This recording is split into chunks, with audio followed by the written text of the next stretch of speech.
Hi everybody, I hope you're all well. So it's time to find out what the next 5 books I'm going to be reading, and they are actually the last 5 that I have in my Priority Reads jar for 2023. Now, obviously, we're over halfway through. Oh, well, are we now? Yes. Yeah.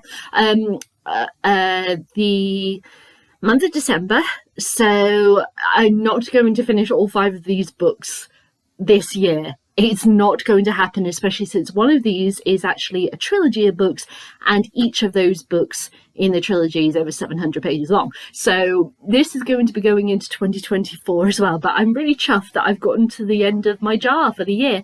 So I have got the 5 picks right here next to me, and we're going to find out right now which I'm going to be reading in which order. So yeah, let's give it a shake, and then we're going to find out which order it's going to be, and I'm going to read the backs of these books. And just to FYI, oh sorry, that was a pop just popping open just then. I want to hit my leg. Just FYI, I am filming this on Friday lunchtime with the, well, I'm hoping I'll get it uploaded today. If not, this video will be with you on Saturday. So there we go. I suppose that doesn't matter, you watching it now, but for me, just to say, when I'm filming it versus when you expect to see it, depends on my broadband. But here we go. Right, so let's pick the first book. And the first one is, let's go for this one. Oh, very excited, very excited. It's Mexican Gothic by Silvia Moreno-Garcia. So I got this because this is a book that it's always there.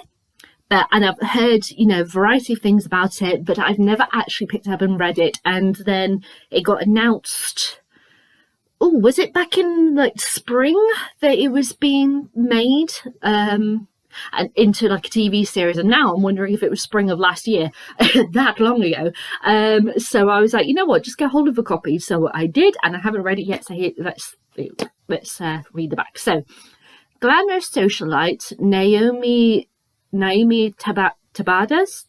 I'm so sorry if I'm butchering the names. I most likely are, but let's go with that.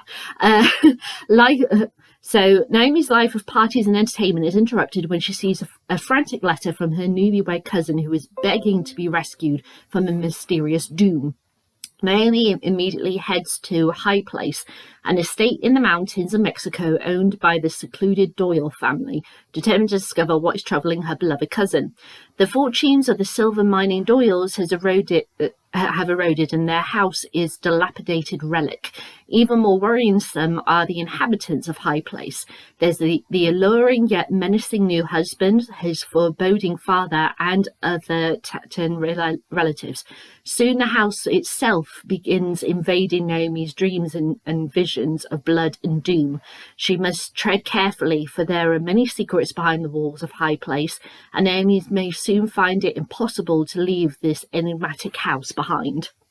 Oh, that sounds right up my alley. And perfect for this kind of year. So Mexican Gothic is the next book that I'll be reading and reviewing. Oh, exciting.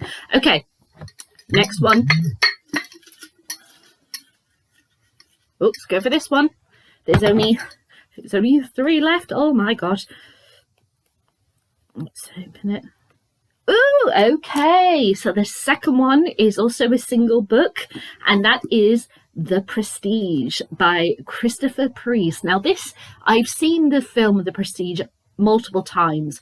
I saw it a few times on TV and such around the time obviously that it came out, and then went years and years, and then just randomly found it. I think it was on Netflix or something a couple of years back, and watched it again, and I was like, oh, that's, think about it more, the in-depth story and everything. I was like, I'd actually quite like to read that. I think it'd be really interesting. So we got the book and never read it. So let's read that. 2 19th century stage illusionists, the aristocratic Rupert Anglia, and I sort of read that as Anglia, as LIA. So for some reason my brain went, oh, it's Friday. I'm tired. There we go, that will be it. And the working class Alfred Borden engage in a bitter and deadly feud. The effects are still being felt by their representative families 100 years later. Working in the gaslight and velvet world of Victorian music halls, both men prowl idly into the background of each other's shadowy lives, driven to the extremes by a deadly combination of obsessive secrecy and insatiable curiosity. At the heart of the row is an amazing illusion they both perform during their stage acts. The secret of the magic is simple, and the reader is in on it almost from the start. But the antagonists, the real mystery lies deeper. Both have something more to hide than mere workings of a trick. I don't know why I can't read this afternoon. I think it's my brain is already shutting down for the weekend, and it's just seeing words and going, nope, don't like that. So book 2 is The Prestige. So let's find out what the third one will be. Will it be a trilogy? Will it be a single book? Let's go for this one.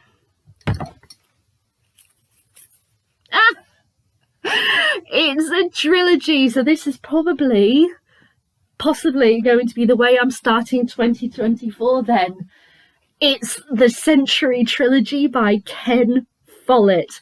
I have read a few Ken Follett books. I absolutely adore the Knightsbridge series. I am obsessed with that series, and there was a new book of it that came out like a couple of months ago, but because all of my ones are in paperback, I have to get the paperback version, which means I have to wait a year to read that book. So, and I'm keeping as far away as possible from any spoilers and such, so that's why I haven't talked about it here, because I don't want spoilers and that. But to fill that gap, I now have the Century Trilogy. Each one of these books is about 700 to 800 pages long, so quite a few pages, and it follows 5 families. So I'll read the back of the first book, so then obviously I don't want to spoil for later on, and myself, by reading the backs. So let's just read the back of the first book, okay? So 5 families are brought together through the world-shaking dramas of the First World War, the Russian Revolution, and the struggle for votes for women. It's 1911 and the coronation day of King George V. 13-year-old Billy Williams begins his first day of work at a coal mine. The Williams family is connected by romance and enmity to the Fitzherberts, aristocratic coal mine owners. Lady Maud Fitzherbert falls in love with Walter von Ulrich, a spy at the German embassy in London. Their destiny is entangled with that of Gus Dewar, ambitious young aide to the US President Woodrow Wilson. 2 adopted Russian brothers soon become involved, but Grigory and Lev Pashkov plans to emigrate to America fall foul of war, conscription, and revolution. Fall of the Giants, that's the name of this first book, combines richly developed historical details with fast-moving action and powerful emotion to deliver this absorbing narrative. So there we go. The most likely books that will be taking me into 2024 is this Century Trilogy by Ken Follett. Oh my goodness. Okay, so let's just get myself organised here, because I feel like this stack's going to fall off the sofa any second. We've got 2 left, and they're just single books this time. So what's going to be next? Oh, this one is all crumpled up. It's got... Oh, hang on. I've still got 2 pieces of paper with this in it. I think this I dropped in by mistake. Let's have a look. Yeah, I've already read that book this year, so that's cool. Don't want to read that book again. It was a lovely book, but I want to pick out these 2. Okay, so let's see what this 4th one is. Ooh, okay, so the 4th pick is Dead Famous by Greg Jenner. If you don't know who Greg Jenner is, he is a guy who's a historian and such. He did a lot of the kind of like background research and stuff to do with the Horrible History TV series, and he has his own podcast called You're Dead to Me, which I absolutely love. And he's got a few books, and this was his first one. So I have a copy and I haven't read it. So celebrity, with its neon glow and selfie pout, appears hyper-modern, but the famous and infamous have been thrilling, tittling and outraging us for much longer than we might realise. In this ambitious and entertaining history, which spans the Bronze Age to the coming of Hollywood's Golden Age, Greg Jenner assembles a vibrant cast of characters and goes in search of the celebrities' historical roots. Dead Famous is a surprising, funny, and fascinating exploration of both a bygone age and how we came to inhabit our modern fame-obsessed society. So that's Dead Famous by Greg Jenner. And I don't need to pick out the final one, because I've got it right here by my side. The final pick, before obviously we're going into the 2024 picks and everything, is Goddess by Anthony Summers. Now, you may remember that earlier this year I read the Marilyn Monroe autobiography. I watched Blonde, which I absolutely loved, and now I've just tried to read Blonde and bloody hated it. So let's go over to an actual autobiography of Marilyn Monroe. Now this not autobiography, a biography. Sorry, I'm telling you, Friday, I'm tired, I'm getting my words muddled. This book, actually, my dad has, I think he still has it actually in hardback, and I remember seeing it in our study all the time, but I've never actually read it, so I got hold of a copy myself. So it says, Marilyn Monroe's life was one of unprecedented fame and private misery, her death a tragedy surrounded by mysteries. Drawing on hundreds of interviews, Anthony Summers' classic biography of a star's life is at the same time a shocking, revealing account of her relations with President Kennedy and his brother Robert. So yeah, it's a book that I've always been intrigued to read, but I never have, and now I am. So let's bring these over. It's going to be quite a high stack because of the Century Trilogy, but these are the books I'm going to be reading next in order. So we have Mexican Gothic, The Prestige, then the Century Trilogy, Dead Famous, and Goddess. And that's going to be taking me into 2024, which I'm very, very excited about.